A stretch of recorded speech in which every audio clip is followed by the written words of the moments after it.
Good afternoon, everyone, and we thank you for joining us for today's webinar, Treating General Anxiety Disorder in the Era of COVID-19. My name is Gwen Dorsey, and I am the graduate counselor for the Schools of Divinity, Counseling, and Social Work here at Cairn University. It is my pleasure to introduce our faculty presenter for today's webinar.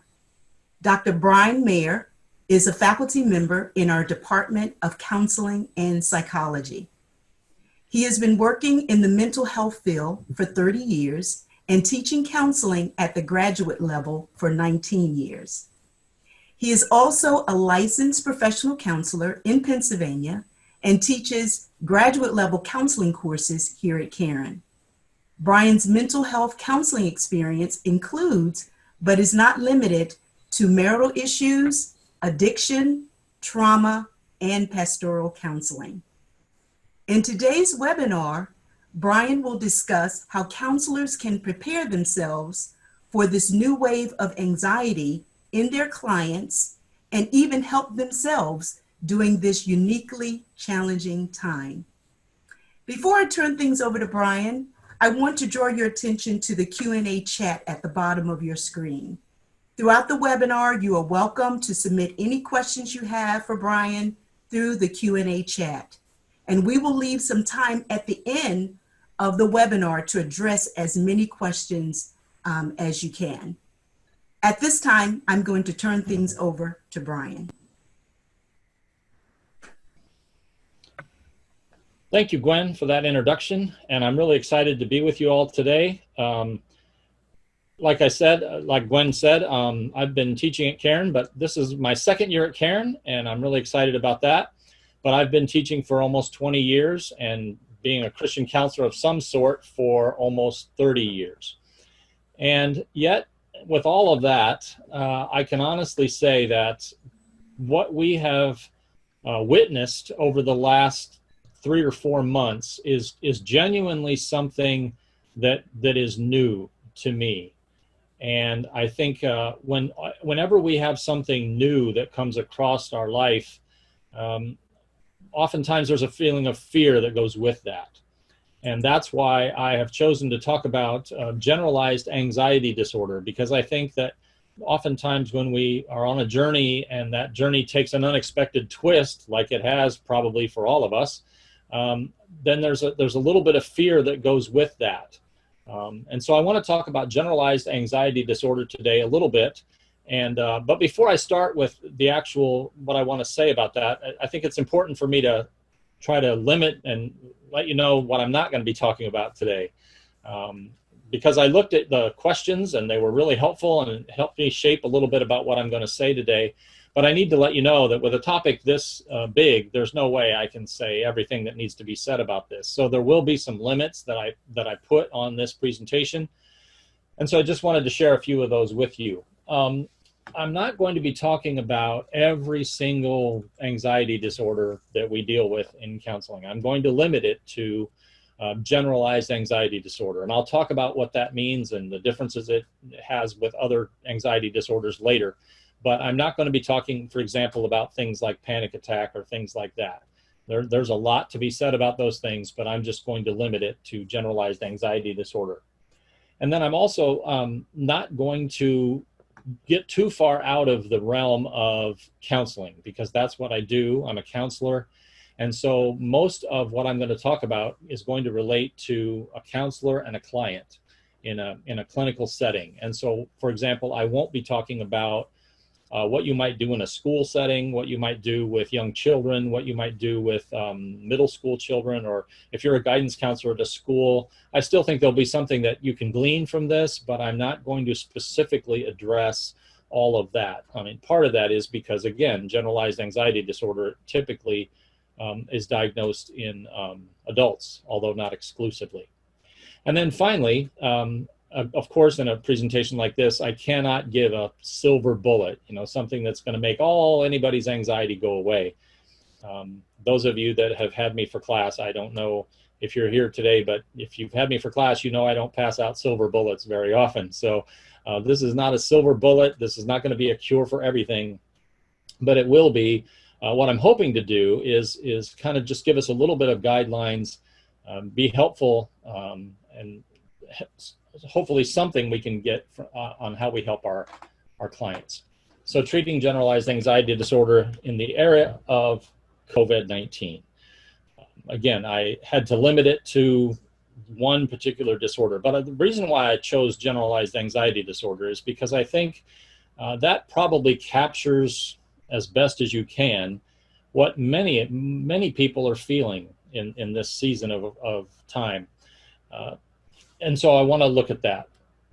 If you ever read the DSM, I'm sure that that's on your nightstand. But if you've read the DSM, that's what the counselor, those of us that are counselors, that's how we diagnose. And just to give a little bit of review, for some of you, you might already know this, but for some of you, you might not. There are 3 parts to any DSM-5 anxiety disorder diagnosis. First is the presence of internal distress. And what does that mean? Just as what it means, it's you feel something inside you that's not normal. There's pain or sorrow or fear or something like that. It's an internal distress. And almost every diagnosis has to have the presence of an internal distress. But again, for most of us, we have internal distress a lot, but that doesn't mean we get diagnosed. So a second characteristic of anxiety disorders is that distress negatively impacts your behavior. I mean, some people might have a feeling of internal distress, but it really doesn't affect their behavior. But in order to be diagnosed, it has to affect your behavior. And then third, it has to meet a threshold of symptoms. And for GAD, that is 3 out of 6. For many of the other anxiety disorders, it might be 4 out of 7 or 5 out of 9 or something like that. But for all of them, you have to meet a threshold of symptoms. And if you want to look it up, it's on page 222 in the DSM, and you'll get a list of those symptoms. But that's how any anxiety disorder is diagnosed in the DSM. And by the way, as I was thinking about the DSM, this is the book again that we get our diagnoses from. The original DSM back in 1952 was only 130 pages long. It's hard to believe now, those of us that deal with the massive tomes that we've had to deal with since then. But the original DSM was only 130 pages. Now, in the most current DSM, the DSM-5, the amount of pages devoted to anxiety disorders is almost 100. So the number of pages devoted to anxiety disorders is almost as big as the original DSM way back in 1952. And also, the previous DSM only had 1 chapter on anxiety disorders. The current one has 3. And so that's why it's been divided and subdivided, and there's quite a bit in the DSM. So that's why, again, I picked generalized anxiety disorder. But for all of the anxiety disorders, you have to have these 3 characteristics. And of course, it can't be explained by something else. You know, if you, I work at Cairn, and my guess is that if I were to interview a certain group of undergrads 3 days into finals week, they might be diagnosed with a generalized anxiety disorder, but that's not really true. It's just finals week. And so you have to be able to explain it. You can't explain it other ways. Like if you went 3 days without sleep, like some might do during finals week, that doesn't mean you have an anxiety disorder. It just means you went 3 days without sleep. So these are the criteria. But how do you distinguish generalized anxiety disorder from other anxiety disorders? Well, first, they don't meet the threshold of symptoms for other disorders. There's a discrete list of symptoms for every single disorder. For example, panic attack. GAD symptoms don't meet that threshold. But panic attack has a specific list of symptoms, and GAD does not meet that. Second, the internal distress is not as severe as it is for other anxiety disorders like PTSD. Here, PTSD, there's a lot of internal distress, and GAD does not reach that level. And then third, the impact on behavior is not as great. Now, there is an impact on behavior for generalized anxiety disorder, but it's not as severe as it would be for example, OCD, which is obsessive compulsive disorder, another anxiety disorder. And so, again, generalized anxiety disorder shares a lot with the other diagnoses, but doesn't reach the threshold to specifically be diagnosed with one of those others. So what is generalized anxiety disorder? It's kind of hard to specifically define something that has the word generalized in the title, but nonetheless, it's some symptoms of anxiety. So there, like I mentioned before, there is that element of internal distress. There's the element of that internal distress affecting your behavior. And there is a threshold of 3 out of 6 symptoms that have to be reached. So there's some symptoms of anxiety and some internal distress and some impact on your behavior, but it doesn't reach the threshold of the others. Now, back up to where it says some symptoms of anxiety, an important distinction to make is that for generalized anxiety disorder, like it says in the title, you're usually worried about more than one thing. You're not just worried about your job, you're not just worried about your health, but you're worried about a whole bunch of things. It's what your grandmother might have called a worry wart in normal language.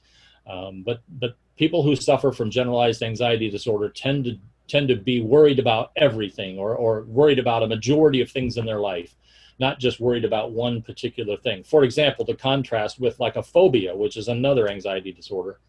A phobia, you're worried about one thing. Maybe you're scared of spiders or something, but as long as you're not around spiders, then you're okay. Generalized anxiety disorder is different in that you are worried about all kinds of things a lot of times.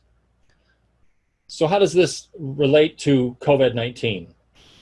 Well, I think this generalized anxiety disorder is a good construct for what I think might be going on in most, if not all of us. Some who are already struggling, you might already be counseling somebody with GAD, let's say in January or February, and then COVID-19 hits and the shutdown.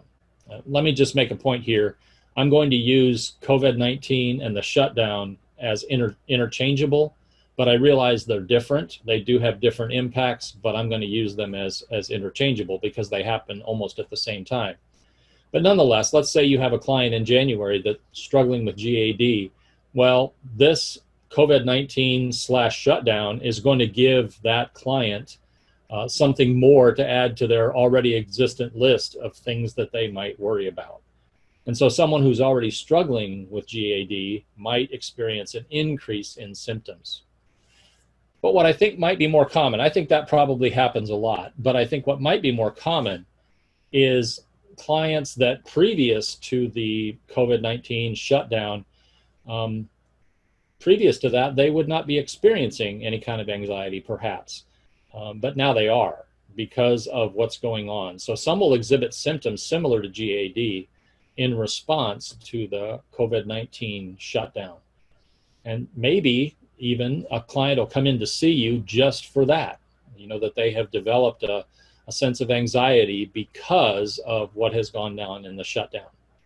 So given that perhaps we're all struggling with maybe an increased sense of anxiety, given that that may be the case and that there might be an increase in generalized anxiety disorder, and people who previously didn't even have it might add that to their symptom list, I wanted to spend our time today, again, I can't give you a long list and I can't give you a long treatment plan because I believe treatment plans should be individualized and based on getting to know the client specifically. So I can't give you specific treatment plans, but what I want to do today is give you 2 tips for how to make yourself a better counselor in the situation of COVID-19 and the shutdown in light of the increase in anxiety. So the first thing is 2 tips for you as a counselor. Then I want to follow it up with 2 tips for the client, 2 things that you can do that would really help those that you're working with in a counseling setting. And then I want to end with a final tip that might be helpful to both you as the counselor and your client. So we'll just look at 5 points today, and then I'll open it up for questions. So the first tip is take care of yourself. The first tip for counselors is take care of yourself. Those of you that know your Bible might recognize this picture. This guy is giving advice to this man who might have a splinter in his eye, but he's got a big beam in his face and he can't see anything. And I think this is a point that's made in Scripture over and over and over again, but is also made in our counseling instruction. you have to take care of yourself. And if you can't take care of yourself, then you're not going to be much good to your clients. The old phrase, physician, heal yourself. Again, if you've got a beam in your own eye, then you're not going to be able to help somebody else do eye surgery on theirs. So how do you take care of yourself? Well, first, I think you have to process your own anxiety. All of us are experiencing COVID-19 and the shutdown. We all have experiences. We all watch social media. We all watch TV. We all are experiencing this together, and we all have to deal with it in some form or fashion. We're not up in some other dimension than our clients are, and that we come down from the holy of holies to help our clients who are struggling with COVID. We're all struggling with it too. And so I would say start by processing your own anxiety. What's going on in you as a result of this shutdown or this virus? And counsel yourself or get someone to help you work through that. Because if you haven't worked through or aren't working through your own anxiety as it relates to COVID-19 and the shutdown, then you're probably not going to be able to be much help to your clients, and you might make them even more anxious. Part of that processing your own anxiety is to prepare for the triggers. One of the triggers for me is watching the news. And so if you know that you're going to see a client in a couple of hours, then maybe you ought not watch TV for 2 hours before you see that client, if that's something that triggers you. And your triggers might be different than mine. Social media might be another trigger. Talking to your Uncle Carl might be another trigger. So whatever, you just stay away from, what your triggers are, so you try to stay away from those triggers as you're processing your own anxiety. And you're living through this too. And then finally, I would say practice self-care. And of course, this is good advice all the way around for counselors all the time anyway, but especially in this time, what does self-care look like? And self-care is different for every one of us. For me, it's reading, playing games with my sons, and staying off social media. So that's what's self-care for me. But self-care might be different for you. It might be going for a walk. It might be, whatever.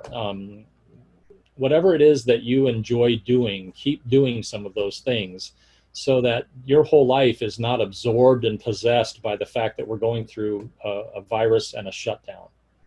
So I would say heal yourself, process your own anxiety, prepare for your own triggers, and practice self-care. That probably is the most important tip for counselors. But as you're processing your own anxiety, there's a second tip that I have, and that is get comfortable with the alternatives. Now, my advice is better than just put on pants, although that's a good place to start. But when you can't see your clients face to face, what are you going to do about that?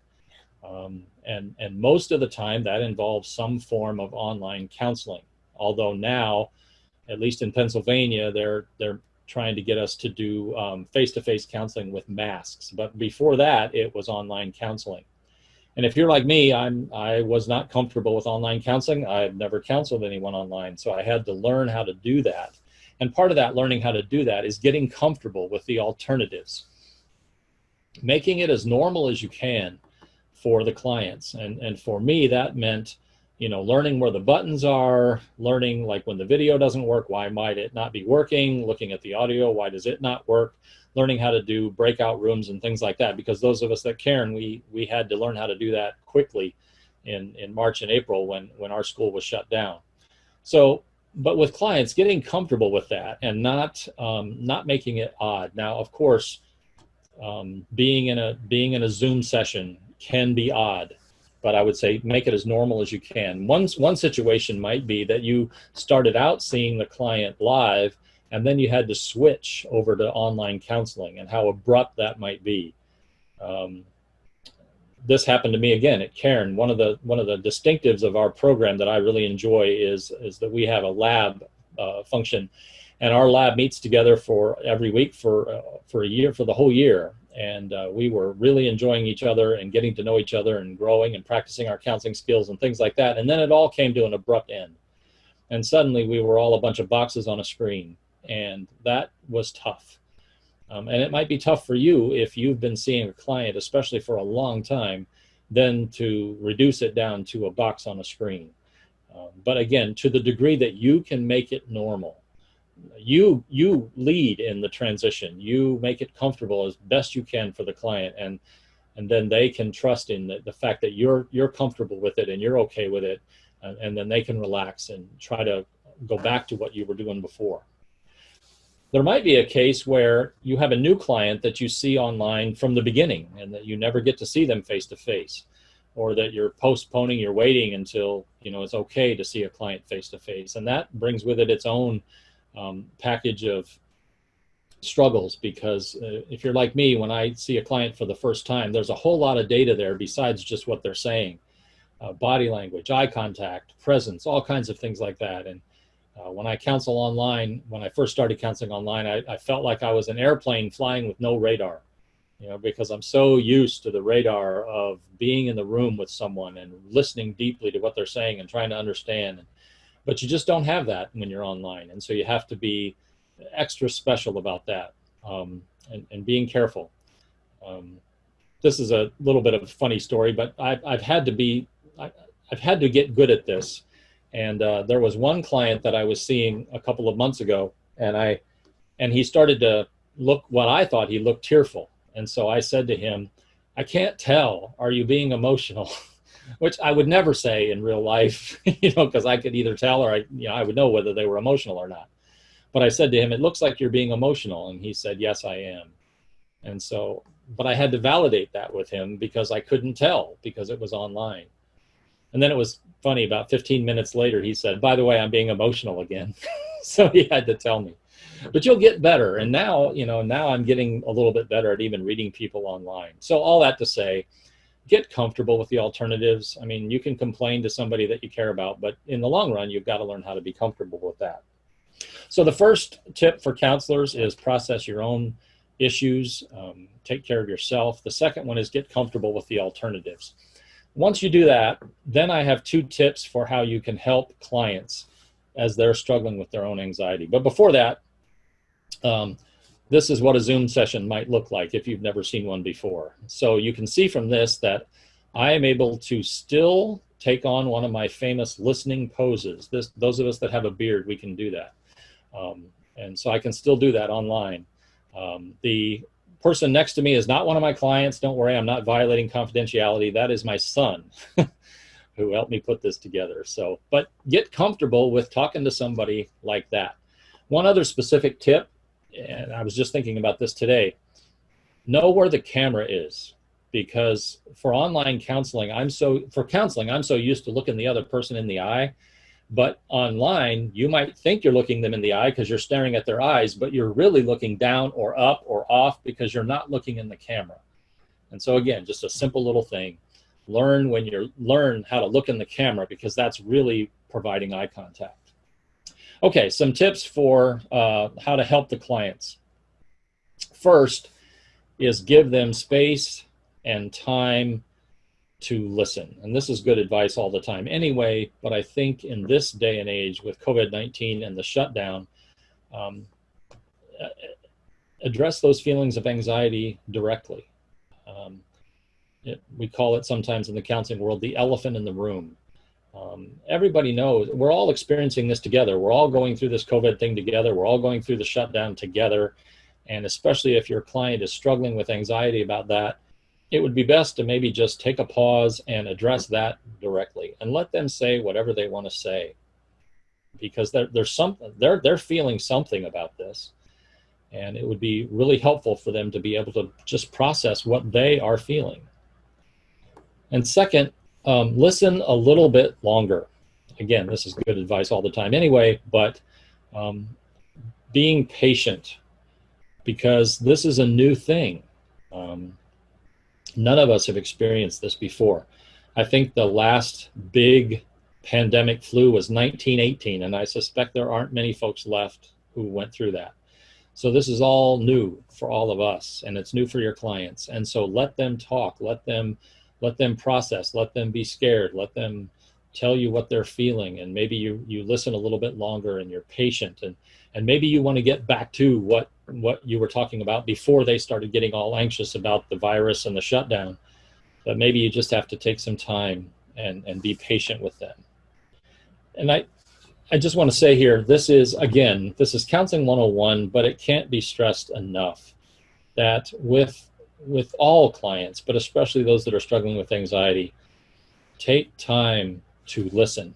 And oftentimes when we listen, we're not listening to understand the other person. We're listening so that we can reply.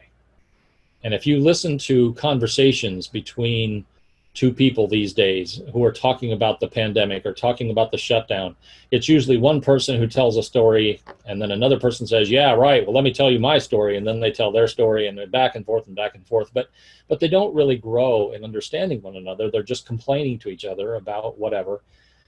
And so I think to the degree that we can give our clients a place and a space to process what they're going through. And again, you can't do this if you haven't processed what you're going through as a counselor. You have to be on a journey yourself.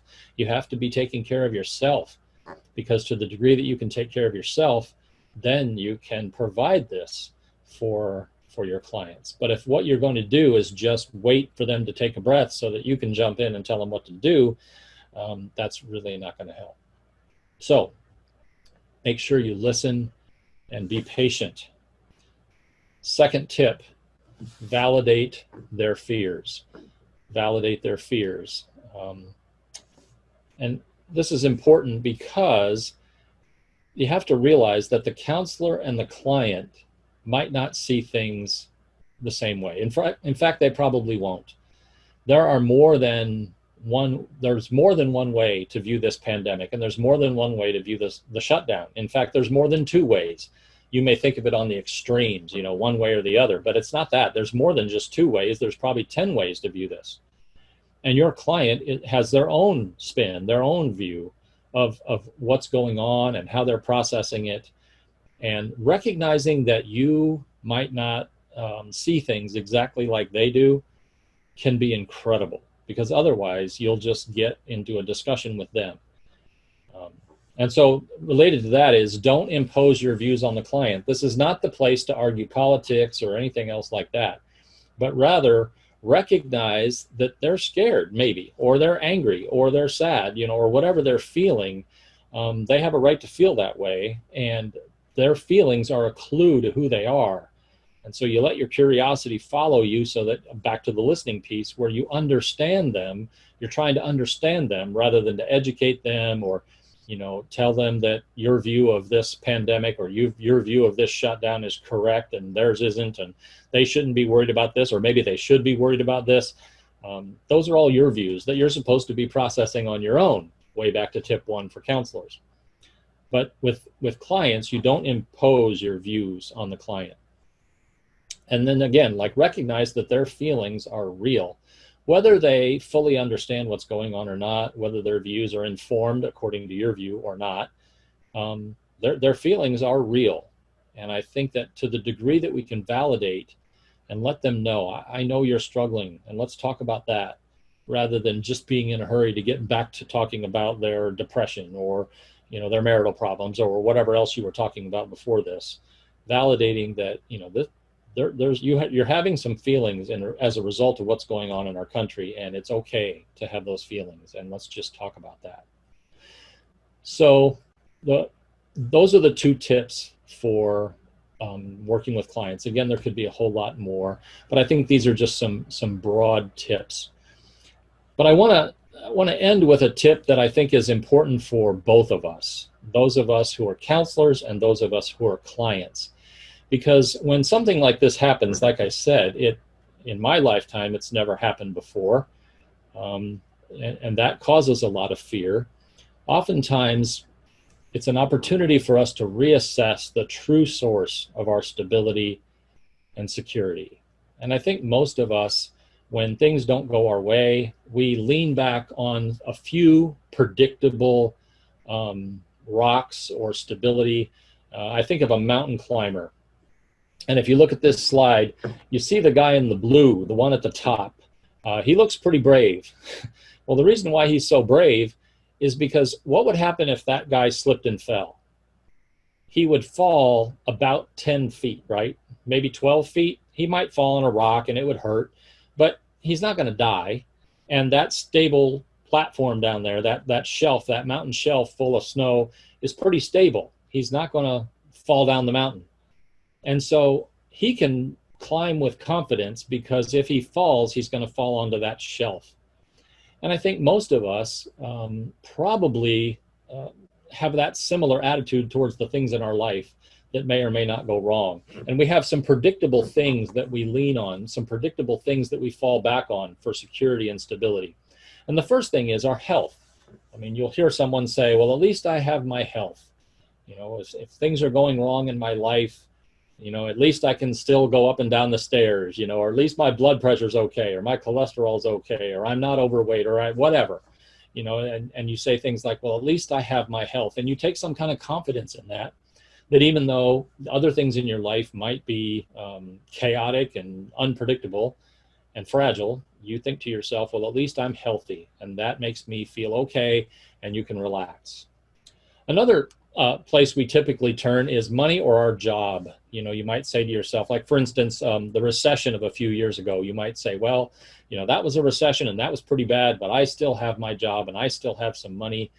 I still have, you know, money in retirement or money in stocks, or I still have a job, and you fall back on that. And so things that normally would be crazy in your life, you just reassure yourself, well, at least, you know, I have a paycheck every 2 weeks or whatever, or at least my stocks are performing well, or whatever, if you have stocks. So that's another place that we lean and fall back on. And finally, it's our relationships. And again, I'm not limited to 3, but these are 3 pretty important ones.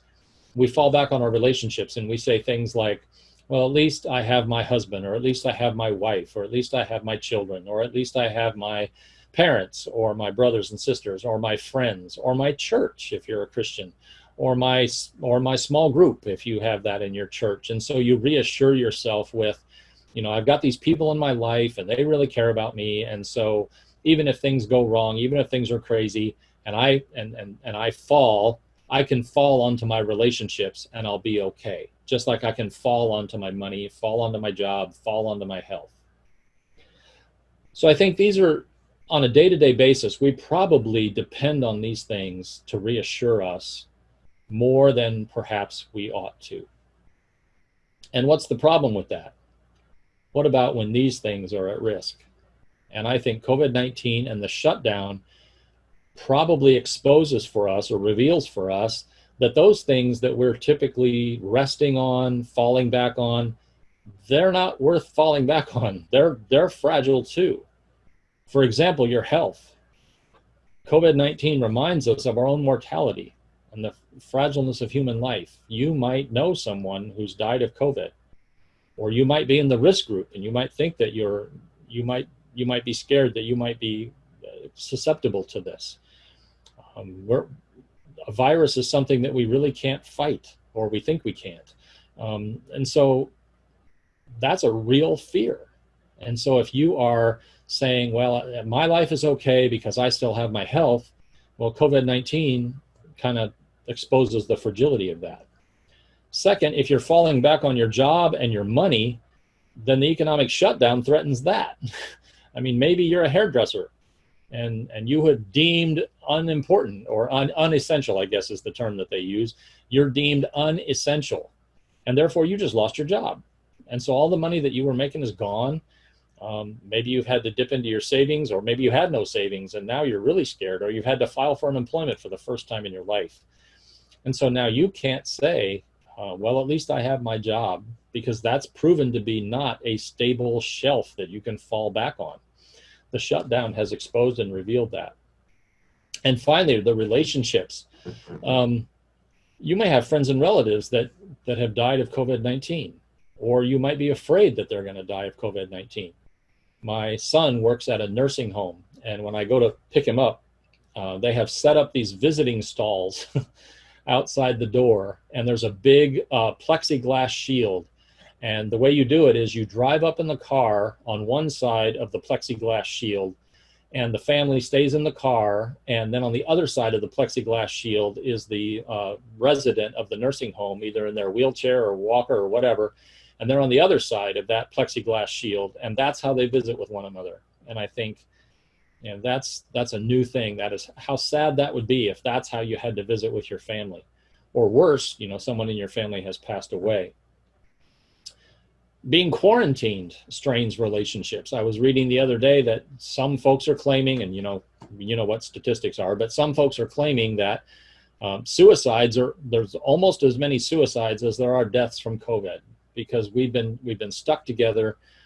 We miss the ones we love. Remember what I talked about, the visiting stations at the nursing home, but sometimes you're stuck with people that you don't love, abusive situations and all that. And so the point is, if you're falling back on relationships and you're trying to say, well, at least I have, these close relationships, well, COVID-19 and the shutdown can threaten that too. And so what happens when the things that we normally trust in prove themselves to be fragile, just as fragile as everything else? That can be incredibly terrifying. And I think for those of us that are believers at this time, I think that what we can take some comfort in is that we are not dependent on our health, we're not dependent on our jobs and money, and we're not dependent on other relationships. We are dependent on the God of the universe, who had made promises to us. And I love this verse from the New Living Translation. From the ends of the earth, I cry to you for help when my heart is overwhelmed. Lead me to the towering rock of safety. And unlike these others that fall apart sometimes when in a situation like COVID-19, God does not fall apart.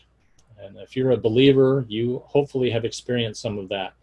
If you're not a believer, we'd love to chat with you. Talk to any of us at Cairn about that. We'd love that.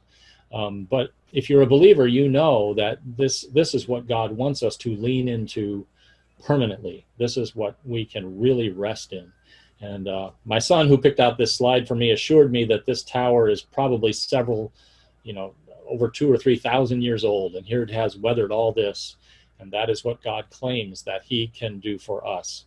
And so that's the tip for those of us who are both counselors and clients, is that it's an opportunity for us to look at the things that we normally rest in and realize that, yes, sometimes it is appropriate to rest in our health or our money, our job, or relationships, but ultimately those things are fragile. And there's only one thing that we can really rest in, and that's our relationship with God. So I want to close with, I'm not going to sing, but it's an old hymn, and after that we'll take some questions. And some of you who grew up in the church might know this hymn. My hope is built on nothing less than Jesus' blood and righteousness. I dare not trust the sweetest frame, but wholly trust in Jesus' name. On Christ the solid rock I stand. All other ground is sinking sand. All other ground is sinking sand. Thank you for letting me chat with you for a few minutes about that. And I think I'm free for some questions for a while, and Gwen has been fielding your questions. But so Gwen? Yes. Can you see me again? Yes, I can. Okay. Thank you so much, Bryan. I love that hymn. It's very good. Okay. Yes, we have received a few questions through chat. So we're going to start with those questions. Okay. Now, if you have any other questions, just please feel free to submit them through the chat, and we'll try to address as many of them as we can. Bryan, we have a question here where it says, given the fact that there may be people who come into counseling due to COVID-19 that aren't aware of their own symptoms, how important is it that clients recognize their anxiety is actually anxiety?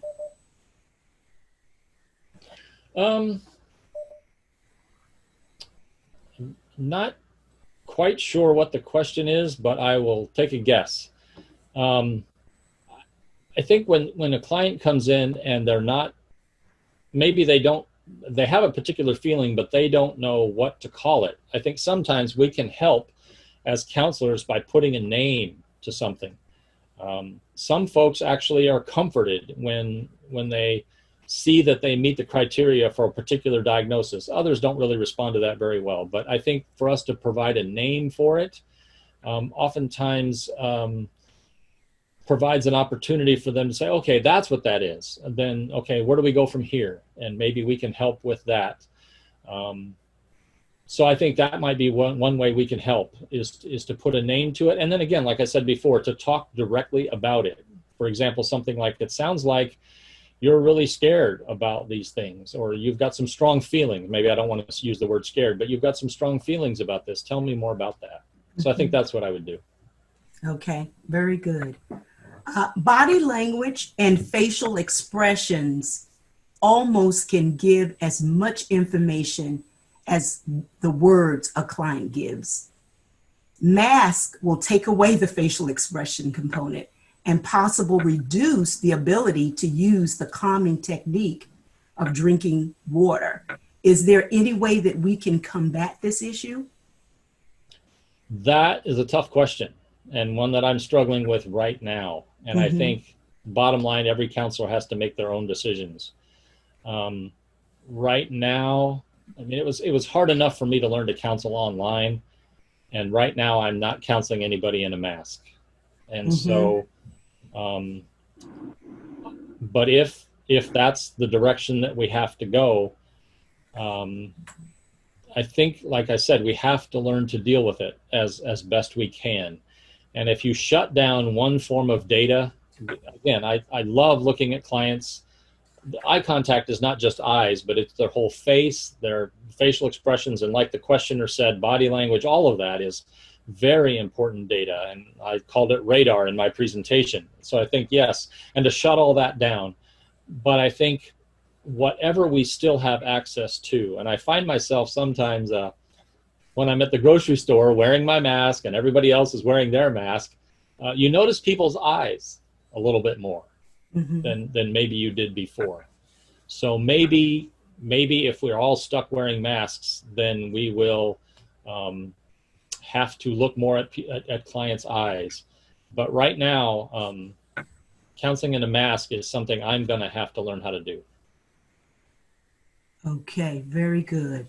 What resources for clients would you recommend?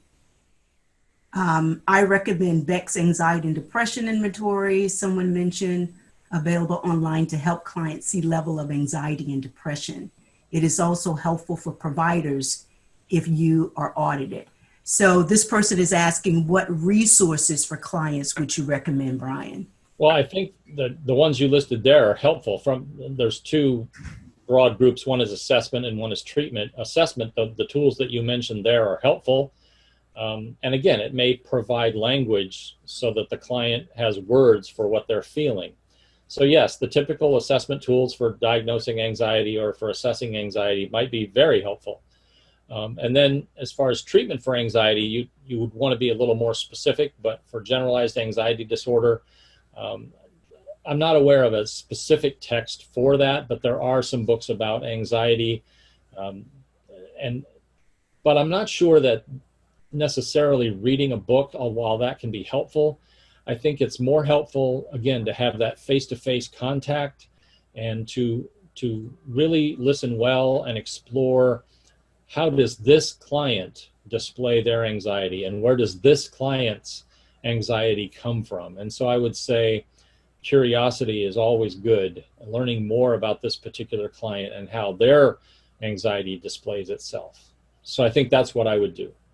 Okay, excellent. Another question here. Can you be more specific or give more examples of what you mean by internal distress? I lifted that term from the DSM-5. So the DSM-5 might define it somewhere, but I think how I define it would be any feeling of discomfort that's internal to you, and that could include all kinds of things, but it most often expresses itself in anxiety and depression or sadness or fear. I guess to put it in the most simple language, you're having a feeling that you don't like. That's internal distress. That you're feeling something that you don't like, and it can be always all the way from the example of, I'm driving to Cairn to do this presentation, and they decide that today is the day they're going to fix 276. And so I'm stuck, and, I'm thinking I'm going to be late. That's a feeling of internal distress. Or anything that relates to that. And so internal distress, I think, is meant to be a broad term, but it's a feeling that you don't like. So it could be all kinds of things. Okay, very good. You suggest we give more time to listen. I agree. But how do you do this if you have 45-minute sessions? My simple answer is you listen for 45 minutes. But and actually, that's probably a good answer. But I think depending on this gets into your orientation, which that's a little bit into the weeds, but some approaches to counseling listen for a short period of time because they want to identify symptoms and then they want to get busy and work on those symptoms. And so they're not going to give a whole lot of time to identifying a whole bunch of symptoms because they want to work one by one. And so they spend the majority of their time working on what are we going to do about this, which is probably leans more towards cognitive behavioral therapy, if that means anything. Then there's another orientation that probably emphasizes more the idea of insight, and so that you listen to the client so that they can come to understandings on their own. And so you don't spend a whole lot of time, this is what you need to do and this is what you do next. My approach to counseling, again, this is my own subjective opinion, I tend to lean towards the second option. And there's more than two options, obviously, but I tend to lean toward the second option.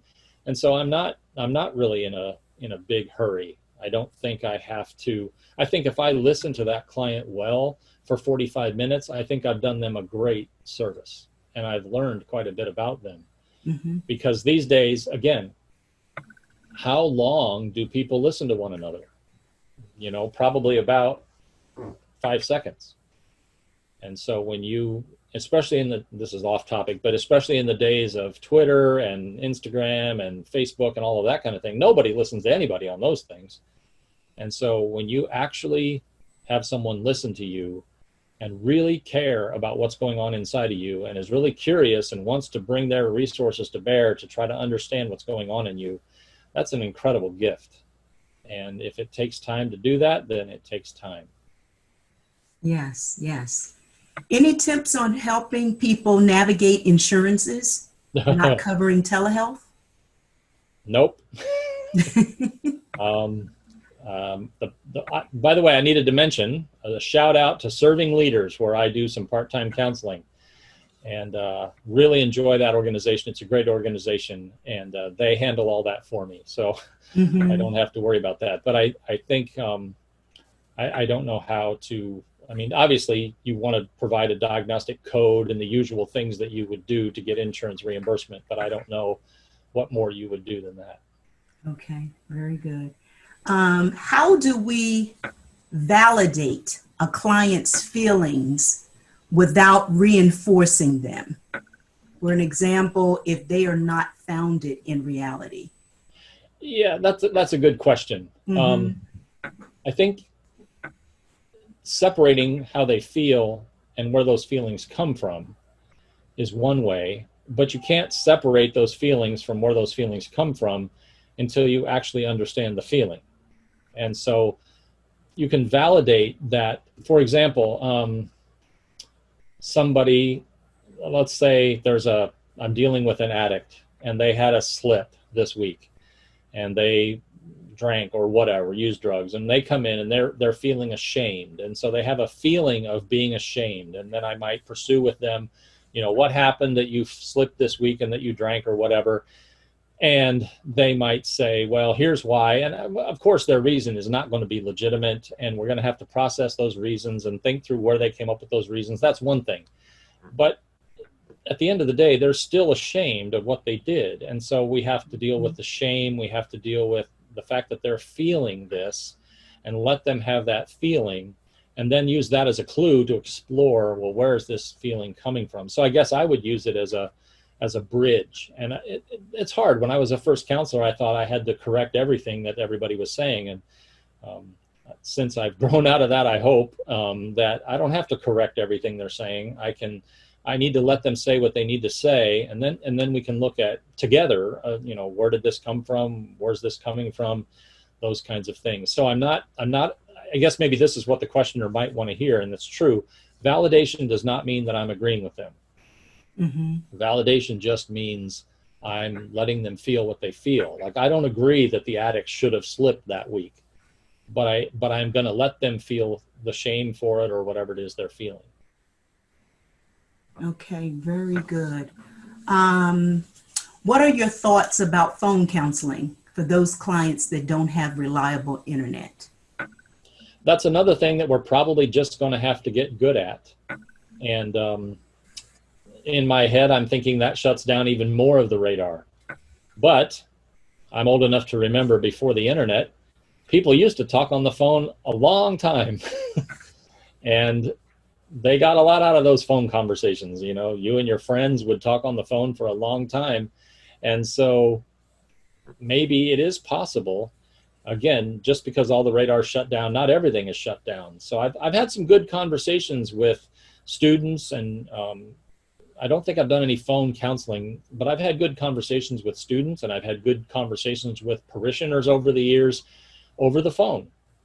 And so, again, it's probably not ideal, but you know, after a while, again, back to the first point, if you as the counselor are comfortable with it, then the client can relax, and I think they can get comfortable with it. Okay. I think we have time for maybe one or two more questions, Bryan. So the next question is, what is one step we can take towards emotional health when life keeps changing and it's hard to settle into new routines? That's a great question, because it can be frustrating when you Yes. finally get something settled. You think you got something settled. And that's why my last point is we have to remember that the only thing that's really settled is our relationship with God. But beyond that, I think continuing, like in my first point, just continuing to do the things that bring you pleasure, take care of yourself. Part of recognizing and acting on the fact that God is in control is that you don't have to manage everything. And so you can relax. And in the middle of this stressful time of shutdown and COVID-19, you know, one of the things I'm planning to do this summer is go get ice cream or something like that. You know, something that just brings you pleasure, and you don't have to worry about all of that. So again, that's just one step, and it's hard to do that. You know, you say, oh, that's simple, you know, just do something I like. Well, for many of us, that's really tough, because if we take time out of our busy schedule of really worrying about something to do something we really like, then we're not worrying about things and we're not anxious. And again, that doesn't solve the long-term problem, but it can oftentimes be provide a space or a parenthesis for us to get some sense of peace. Very Yeah, good. things changing all the time. Again, but that's a reminder that nothing in this life is for sure except God and his love. Absolutely, absolutely. This is our last question. Is generalized anxiety disorder due to COVID any different than someone diagnosed before COVID-19? And how would you treat them differently? Well, the one way I would treat them differently is if their generalized anxiety disorder emerged because of COVID-19 and the shutdown, then we probably need to talk about those things. A generalized anxiety disorder that just kind of incorporates the shutdown into it, then you've already been talking to the client about things, everything in their life bothers them. They're worried about everything. And so that's something you've already been working on. But if somebody is particularly worried about COVID-19 and the shutdown, then I would just encourage them to talk about it and tell me what are your concerns, what are you doing to take care of yourself, and just processing that with them, I think, would be the difference. Very good, very good. We are just about out of time for today. Before we leave, I want to thank Bryan for his time today, and to let you know that based on your feedback, Karen is planning to offer additional resources like this webinar throughout the upcoming school year. We'll be sending you a link to today's webinar in a follow-up email, and we encourage you to share it with anyone you think would benefit from the content. I also want to put in a plug for our Masters of Science in Counseling program. Our MSc program provides an emphasis in clinical mental health counseling. Bryan is an excellent example of the caliber faculty our counseling students study under. If you would like to learn more about the MSc program or any of our other graduate programs, you can visit our website to learn more or email admissions@cairn.edu to speak to one of our counselors. We're also currently enrolling for Cairn's graduate programs for the fall semester, which starts August the 31st. If you're considering furthering your education or interested in auditing a course, inquire today or email the same email address to connect with one of our counselors. We are so grateful that you were able to be a part of today's webinar. We hope that this time has been helpful, very helpful to you, and we look forward to having you join us the next time. Thanks again, and have a great rest of your day.